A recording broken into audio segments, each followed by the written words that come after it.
Hello दोस्तों, हम आज आपको बताएंगे कि 22 इंच एलजी के एलसीडी में यूनिवर्सल बोर्ड किस प्रकार लगाया जाता है बिना पावर सप्लाई के और बिना किसी बैकलाइट इन्वर्टिंग के। इसे हमने इसी के मदरबोर्ड से ऑपरेट किया है, जिसमें हमने 19 वोल्ट की सप्लाई ली गई है। सबसे पहले इसकी आईसी निकाल दी गई थी बीच की, जो बहुत ओवरहीट हो रही थी और इसका सर्किट पूरी तरह से डेड हो गया है। यह मार्केट में मिलती नहीं है, बहुत ही मुश्किल से मिलती है एलजी के। इसको हम धीरे धीरे हेड गन से निकाल लेते हैं। यह बहुत ही अच्छी तरह के से चिपकी हुई होती है, जिसकी वजह से इसको निकालने में बहुत समय लगता है।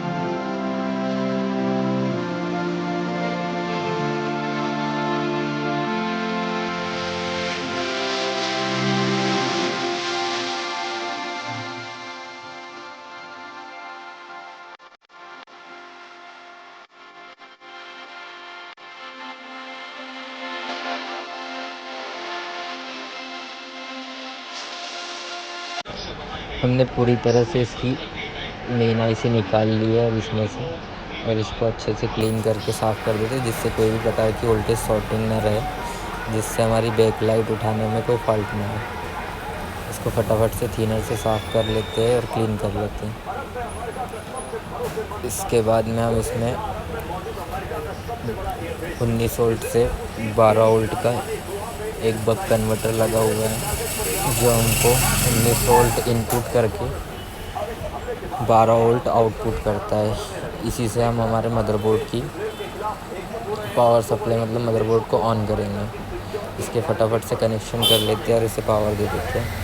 अब हम बैक लाइट को चालू करने के लिए इसके बैक लाइट ऑन की वायरिंग कट करते हैं और बैक लाइट ऑन की वायर इन तीनों वायर में से ढूंढ लेते हैं, और इसके बाद में इसका पावर ऑन करके एक लगा करके टेस्ट करते हैं किससे बैक लाइट उठेगी।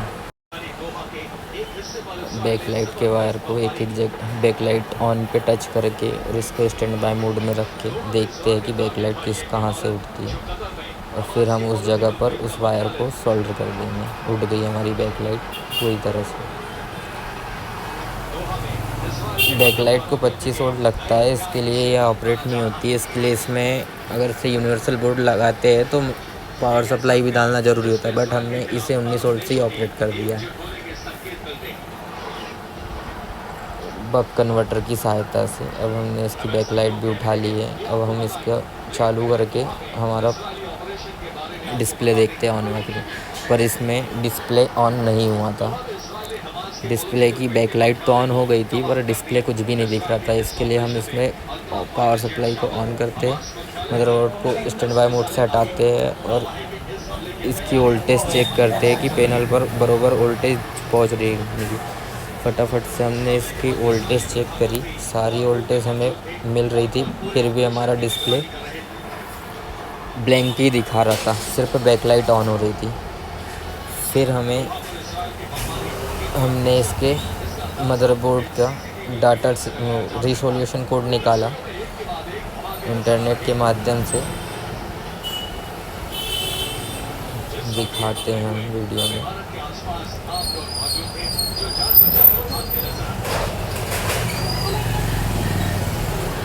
हमने इसकी वोल्टेज भी कम करी, 13 वोल्ट थी, तो उसके बाद में हमने देखा कि वीडियो पे ज़्यादा वोल्ट जा रही होंगी, इसके लिए डिस्प्ले ऑन नहीं हो रहा होगा, बट ऐसा भी नहीं था।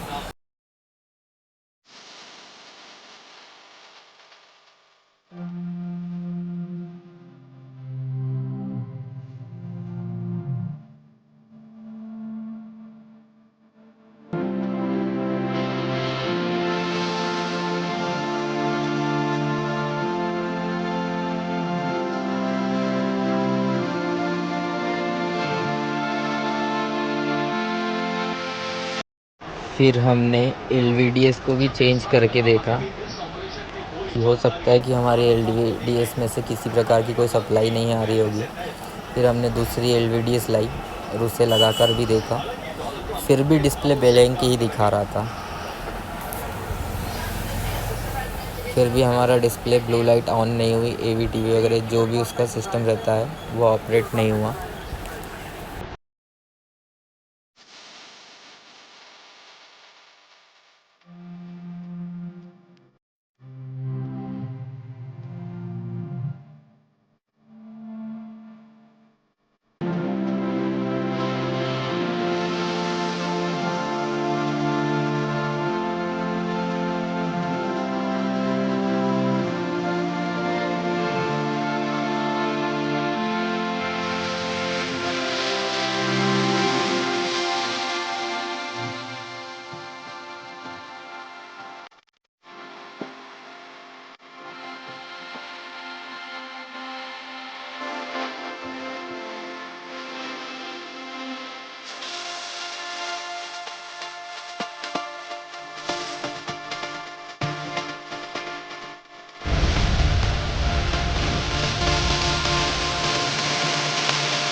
सारी वोल्टेज सही थी, हमने इसको प्रॉपर तरीके से चेक कर लिया एक एक वोल्टेज को।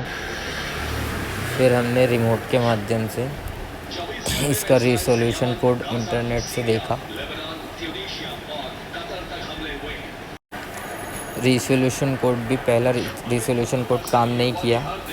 फिर हमने इसको दूसरा रिसोल्यूशन कोड डाला, जिसके बाद में हमारा डिस्प्ले बहुत ही अच्छी तरीके से ऑन हो गया, जिसे हम अब दिखा रहे हैं। ब्लू कलर का स्क्रीन भी आ गया और AV का नो सिग्नल भी दिखा रहा है। यह पिक्चर अभी फ्लिप मोड में, मतलब उल्टा दिखा रहा है, आपको वीडियो में सीधा दिखेगा। फिर इसको हम फटाफट से इसके साउंड के वायरिंग इसमें कर देते हैं यूनिवर्सल बोर्ड में, जिसे हमने अभी कट नहीं किया था। इसकी हम वायरिंग, फिर पैनल की वायरिंग हम इसमें जो सेंसर है इसी का ऑपरेट कर रहे हैं और पावर लाइट वगैरह भी इसी का ऑपरेट कर रहे हैं, जिसकी वायरिंग हमें देखने के लिए इसमें जो पैनल लगा हुआ है उसे निकालना पड़ेगा। इसको फटाफट से ओपन कर लेते हैं और उस पैनल को बाहर निकाल कर उसकी फटाफट से वायरिंग कर देते हैं यूनिवर्सल बोर्ड पर।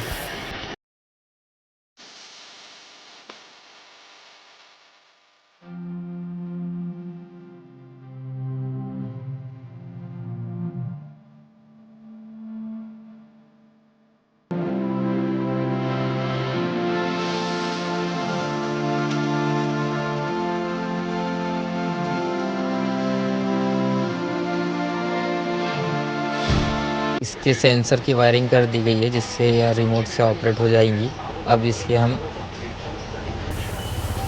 AV के वायर जोड़ते हैं, जिसमें ऑडियो और वीडियो के वायरिंग करते हैं यूनिवर्सल बोर्ड से, जिससे कि यही बोर्ड में हम ऑडियो वीडियो की पिन फंसाएंगे तो हमारा ऑडियो वीडियो चालू हो जाएगा।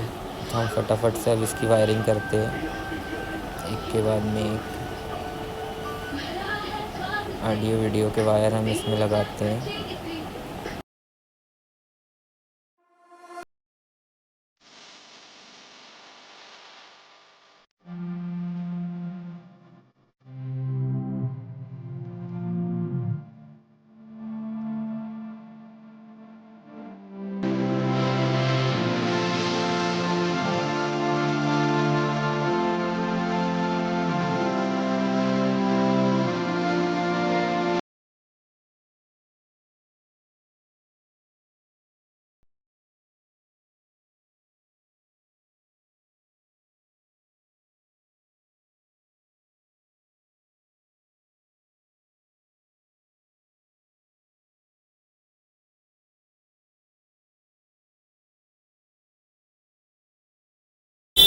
इसका वीडियो हमने लगा दिया है इसे पूरी पैक करके, और बहुत ही अच्छी तरह से वीडियो चालू हो गया है।